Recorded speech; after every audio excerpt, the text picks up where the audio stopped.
আপনি কি জানেন সৌদি আরবে এখন উটের জন্যও পাসপোর্ট চালু হচ্ছে? হ্যাঁ, ঠিকই শুনেছেন। সৌদি আরব সরকার 2026 সালে 7 ফেব্রুয়ারি ঘোষণা করেছে তাদের দেশের প্রায় 22 লাখ উটের জন্য বিশেষ ক্যামেল পাসপোর্ট ইস্যু করা হবে।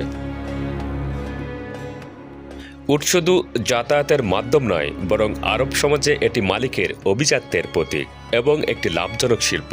প্রতি বছর সৌদি আরবে উট উৎসব ও সৌন্দর্য প্রতিযোগিতা অনুষ্ঠিত হয়, যেখানে প্রিয় উটের জন্য লাখ লাখ ডলার খরচ করা হয়।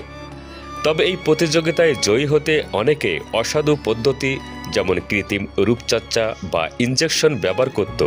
কর্তৃপক্ষ এ বিষয়ে কঠোরভাবে নিয়ন্ত্রণ করছে।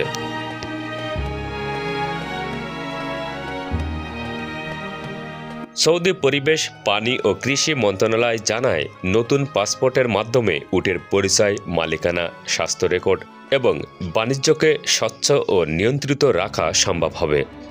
এতে উট পালন খাতে উৎপাদনশীলতা বৃদ্ধি পাবে এবং দেশের লাখ লাখ উটকে একটি নির্ভরযোগ্য তথ্যভাণ্ডারে অন্তর্ভুক্ত করা হবে।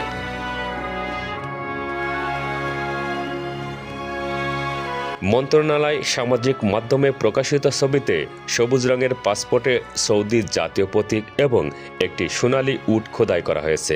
এটি কেবল ব্যবসার স্বচ্ছতা নয়, বরং প্রাণীর সুরক্ষা ও ঐতিহ্য সংরক্ষণেও গুরুত্বপূর্ণ। বিশেষজ্ঞরা বলছেন, এই উদ্যোগ সৌদি ভিশন 2030-এর ডিজিটাল উদ্ভাবনের অংশ, যা আন্তর্জাতিক প্রদর্শনী, প্রতিযোগিতা এবং পরিবহন ব্যবস্থাকে আরও সুশৃঙ্খল করবে।